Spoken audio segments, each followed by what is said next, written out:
In the middle of a forgotten stretch of rural farmland, surrounded by fields overgrown with thistles and broken fences, a lone golden retriever cowered beneath the rotting porch of an abandoned cabin. His golden coat, once meant to gleam like sunlight, was now matted with dirt, straw, and dried blood from self-inflicted wounds, scratches and bites born from anxiety and desperation. He had no name, no collar, no past that anyone could trace, and worst of all, no one had ever touched him.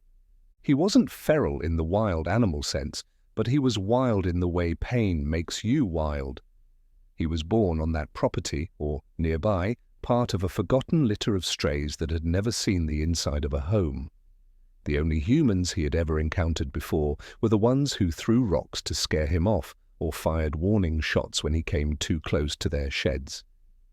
So when a rescue team finally received an anonymous tip and showed up with traps and treats and soft voices, the dog didn't run, he didn't bark, he simply vanished under the house like a ghost. It took 3 full days for them to safely coax him into the crate. 3 days of sitting nearby in silence, tossing tiny pieces of chicken toward the porch. The rescue worker, a middle-aged woman named Carla, was the one who eventually made eye contact through the slats of the wood. He didn't growl, he didn't move, but she knew what she saw in those eyes: terror, confusion, and beneath it all, a flicker. Not of hope, not yet, but of exhaustion. He was too tired to fight. Once inside the crate, the golden retriever pressed his body to the back wall, trembling so violently the entire metal cage rattled with him. His eyes were glassy and unfocused, his ribs pressed so tightly against his skin that every breath seemed like a struggle. No barking, no snarling, just silence. The local shelter didn't know what to do with him. He refused to eat if anyone watched, wouldn't leave the corner of his kennel, wouldn't tolerate a leash, a hand, a voice, nothing. The staff considered sedating him just to clip his nails or run basic blood work. That's when a volunteer stepped forward. Her name was Maggie, a former trauma nurse who had taken early retirement after losing her husband in a car accident. Since then, she had filled her days fostering the dogs nobody else wanted. Maggie didn't choose them for their cuteness, she chose them for their brokenness. "I'll take him," she said calmly, as if the decision were already made. The shelter manager raised a brow. "He hasn't been touched, not once. We don't even know if he's safe." Maggie only nodded. "That's why I want him." She called him Henry, not because it suited his appearance, but because she believed every creature deserved a name, even if it took years for them to answer to it. The drive home was quiet, no barking, no whimpers. Henry just laid there in the crate, eyes wide open, paws tucked tightly beneath him, shaking so hard that Maggie kept one hand on the carrier just to let him know he wasn't alone. When she opened the door to her home, Henry refused to leave the crate. For 2 whole days, he didn't move, not to eat, not to relieve himself, not to explore. Maggie placed food and water nearby and simply sat across from him. She didn't speak. She didn't reach for him. She just breathed near him, soft and steady. The television remained off. The house stayed dim. She kept everything slow and still. Then on the 3rd morning, Henry shifted. He didn't step out of the crate, but his paw slid forward, just 1 inch, just enough for Maggie to see that something inside him hadn't fully died. And that's when the real story began. Maggie didn't react when Henry moved. No praise, no sudden motions, just the same calm presence she'd maintained since he arrived. The last thing she wanted was to spook him back into himself. So when that single paw stretched beyond the crate's edge, she simply shifted slightly in her chair and allowed the silence to hold them both. For 2 more days, Henry lay in the doorway of his crate. He wouldn't fully emerge, he wouldn't make eye contact, but he stopped trembling. His eyes followed Maggie now, not with fear, but with curiosity wrapped in caution. When she moved to prepare tea in the kitchen, he watched. When she returned and settled back into her chair, he lowered his head back onto his paws. The breakthrough came quietly. It was past midnight when Maggie, half dozing on the couch nearby, heard a soft shuffle. She opened her eyes to find Henry standing completely out of the crate for the first time. His movements were stiff, uncertain, his tail tucked tightly between his legs. He sniffed the hardwood floor like it was foreign terrain. He moved slowly, deliberately, pausing at the food bowl before glancing toward her. She didn't say a word, just watched. His chest rose and fell in quick, shallow breaths. Then he took one bite. That one bite meant more than any leash walk, any wag, any bark. It meant trust. The first tiny thread of it, fragile as spider silk, stretched between them. The next morning, Maggie left the crate open and placed a folded blanket nearby. When she returned from the garden, she found Henry curled on top of it. Still alert, still wary, but no longer hiding. Each day brought another inch, another cautious step. He began following her, just barely, when she walked to the kitchen. His eyes, once dull and haunted, began to reflect the light from the windows. But Maggie also saw the damage, the psychological scars. Henry flinched at the sound of car doors slamming outside. He pressed against the wall when she walked by with the laundry basket. He urinated in place once when a neighbor's dog barked near the fence. These weren't behaviors of disobedience. They were symptoms of trauma. Whatever life Henry had before, it hadn't just been neglectful. It had been cruel.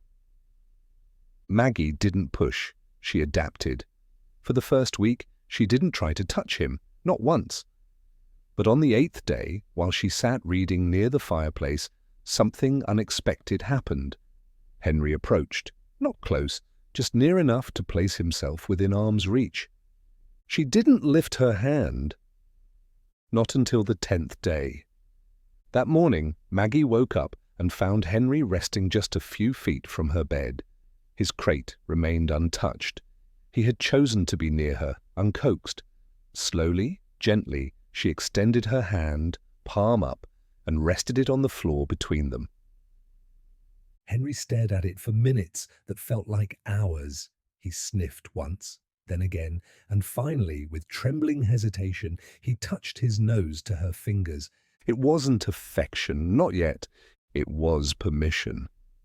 And from that moment, their bond began to bloom in silence. No grand gestures, no tail wags or excited jumps. Just presence, gentle coexistence, healing in shared breath and quiet spaces. But healing isn't always linear. And Henry's story was far from over. Because just as he began to take his first steps into trust, someone from his past was about to return. Maggie was sweeping the porch when the white van pulled up. It wasn't unusual. Her neighbors knew she fostered. Sometimes packages arrived. Sometimes curious kids from down the road came by to see the animals. But this van felt different. It didn't belong to the postal service or any local delivery she recognized. The man who stepped out looked around, scanning the property slowly before walking up the path with a clipboard in hand. "Morning," he said, polite but distant. "You Maggie Ellison?" She nodded, hand tightening on the broom. "Can I help you?" He glanced at the papers, then toward the house. "We're with County Animal Control. We believe one of the dogs under your care was involved in an open investigation. A dog found near one of the abandoned lots east of the river, black and tan male, medium build, probably malnourished when you received him."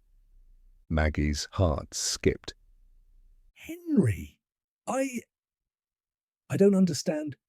He was brought here by the rescue group. They cleared everything." The man sighed. "They probably weren't aware. But the property where he was found, there's been some pretty horrific reports tied to it. Backyard breeding, fighting. We've been trying to track all the animals that came out of that place. Some are tagged as evidence, especially if they were part of what we think they were." Maggie's chest tightened. "You're saying Henry was used in fights?" He didn't answer directly. Instead, he stepped closer and said, more gently now, "Do you still have him?" Maggie hesitated. Every instinct screamed to protect Henry, but she nodded and led the officer to the back of the house. Henry was in his usual spot by the garden, resting in the morning sun. When he saw the man, he stood, rigid, tail low, his eyes narrowed, his ears flattened. A low, guttural sound rose from his throat. Not a bark, not quite a growl, a warning. The man didn't step forward. "He's afraid," Maggie said quietly, moving between them. "No," the man replied, watching Henry with surprising softness in his eyes. "He's protecting you." It was a small distinction, but it struck Maggie deeply. "I need to report that we located him," the man continued. "But I'll also note his condition. Whatever he went through, you've clearly started undoing it. And that matters." He didn't ask to take Henry, didn't ask for Maggie to return him. He simply left, but the visit shook her. That night, Henry paced. He didn't eat. When Maggie turned out the lights, he didn't curl on his blanket. He returned to the crate, lying down with his back to the room, as if trying to erase the last few weeks. Whatever had been triggered by the man's presence had set something off inside him. Maggie sat beside the crate for over an hour, whispering softly, just like in the early days. She placed her hand near the entrance, but this time he didn't touch it. He didn't move. The trust they had built was not gone, but it was fractured, wounded just like the rest of him. Over the next week, Maggie noticed other changes. Henry flinched when she wore a dark hoodie, just like the officer had.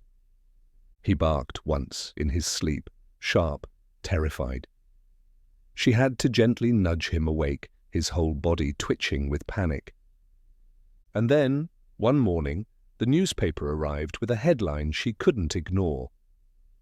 "Illegal dog fighting ring busted. Authorities say several victims still missing."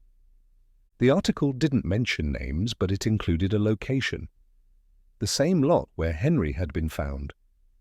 Her throat closed up as she realized Henry wasn't just a stray. He was a survivor of something unimaginably cruel. And now, even in safety, he was still running from that trauma, still waiting for the moment he'd be dragged back. But Maggie had made a decision. She wasn't going to let that happen, because for the first time, Henry wasn't alone. He had someone willing to fight for him. And this fight, this next chapter, was just beginning. The morning after reading the article, Maggie sat at her kitchen table, coffee forgotten, fingers wrapped around the newspaper like it might dissolve in her hands. Henry lay across the room, his head resting between his paws, watching her. He didn't flinch when she stood this time. That was progress. Still, the shift in him since the officer's visit had been heartbreaking. The eye contact that had taken weeks to earn was now fleeting again. His steps toward her had become hesitant, uncertain. Maggie knew this wasn't just about trust, it was about survival. Henry had spent who knows how long learning not to feel, not to hope, learning that no one came for dogs like him. But Maggie had never been one to walk away from a challenge, not when a soul was at stake. So she started over. She didn't reach out for him. She let him come to her. She left treats in the same spot every morning, then moved them a little closer to where she sat on the floor. Some days he didn't take them at all. Others, she'd hear the soft padding of his paws across the floor hours after she'd gone to bed. He was watching, thinking, weighing the risk. One rainy afternoon, Maggie turned off the TV and pulled out an old photo album. The house was quiet, just the soft tap of rain on the roof and the occasional creak of floorboards. She sat on the rug with the book open in her lap, flipping pages slowly, not even looking toward Henry. But from the corner of her eye, she saw movement. He was closer. She kept turning pages, pictures of her late husband, of rescue dogs she'd fostered before, happy faces, tail wags frozen in time, a life she once had and one she was now trying to rebuild. She didn't say a word, then she felt it. A warm breath just beside her hand. She turned slowly, and there he was. Henry. Standing so close she could count the flecks of gold in his eyes. He lowered his head and rested his chin gently on her knee. Maggie froze, not out of fear, but awe. It was the first time he'd initiated touch since his regression. Carefully, slowly, she lifted her hand and stroked the top of his head. He didn't pull away. He leaned in. Tears welled in her eyes. She didn't need grand gestures or loud declarations. This was everything. From that moment, things began to change more rapidly. Henry started following her from room to room, quietly, cautiously. If she was in the garden, he would lie near the edge of the flower bed, watching the wind ripple through the petals. If she was washing dishes, he would curl by the back door, his head resting on his paws. He didn't bark, he didn't whine, but his presence spoke volumes. And then came the call. A woman named Rachel, a former investigator who'd worked the dog-fighting case, had gotten Maggie's name from the rescue network. "I think your foster might be one of the survivors from a known property we shut down last year," she explained. "We tracked most of the dogs, but one was never claimed. We feared he hadn't made it." Maggie's heart raced. Rachel offered to come by to see if Henry was the dog in question. She agreed. When Rachel arrived, Henry froze at the door. His body stiffened, his chest rose and fell rapidly. But something was different this time. He didn't retreat.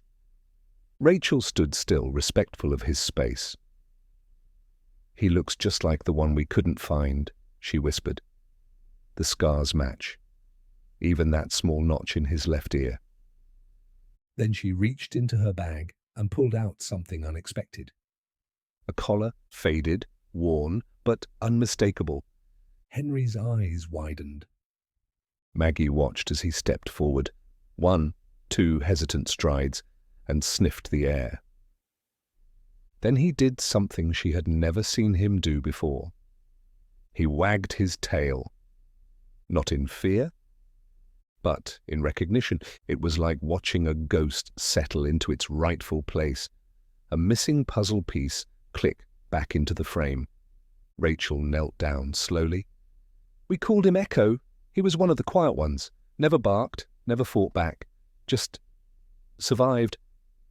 Maggie felt her throat tighten. Echo. His name was Echo. She knelt beside him, eyes level with his. "Is that your name, sweetheart?" He licked her hand.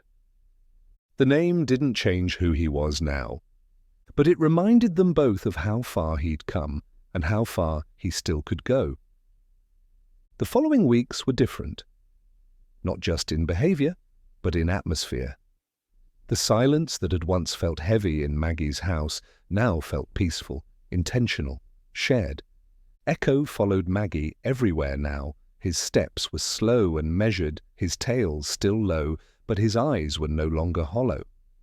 When Maggie sang softly to herself in the kitchen, he would sit nearby, ears twitching as if he were memorizing her voice. And when she read in the evenings, he rested his head on her lap, finally letting the weight of his past slip into the quiet comfort of the present.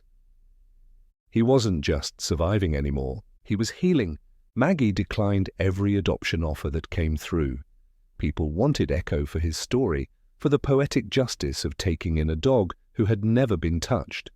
But Maggie knew better. Echo didn't need a chapter to close. He needed a home that would never end. So she signed the paperwork. Echo was hers. Or maybe she was his. The first time they went to the park together, people stared. A once feral golden retriever walking calmly beside an older woman with silver hair and a proud stride. Echo wore a new collar now, clean, dark green, with his name engraved in brass. But what really caught people's attention was how he moved beside her, Not like a pet on a leash, but like a soldier beside his commander. The past was still there. Maggie could see it in Echo's flinch at sudden movements, in the way he hesitated before entering a new room. But those shadows were no longer in control. They were fading behind the warmth of late mornings, belly rubs, and whispered reassurances. One morning, as Maggie sat on the porch with a cup of tea and Echo lying across her feet, the mailman approached with a familiar yellow envelope. "Another one?" She smiled, accepting it. It was a letter from a woman named Karen, someone who'd seen Echo's brief rescue profile before it was taken down and recognized his eyes. Inside the envelope was a photograph. It showed Echo as a pup, curled beside a girl in a pink hoodie. On the back, a note. His name was Milo then. He was the gentlest of them all. I pray he's found peace. Maggie pressed the photo to her heart. He had. One evening, as the sun dipped low and the sky turned molten orange, Maggie leaned over and whispered, "You've got more names than most kings, Echo." His ears perked. She smiled. "But this is the one that stayed, because that's what you are. My Echo. A reminder of what was lost and what can still be found." Echo didn't understand the words, but he felt the meaning. He leaned against her, warm and steady, and Maggie, who had lost so much, had never felt more whole. If you believe that love, patience, and second chances can change lives, human or animal, please like this video, share it with someone who needs hope today, and subscribe to our channel for more stories like this one. Echo's journey isn't just his, it belongs to all of us.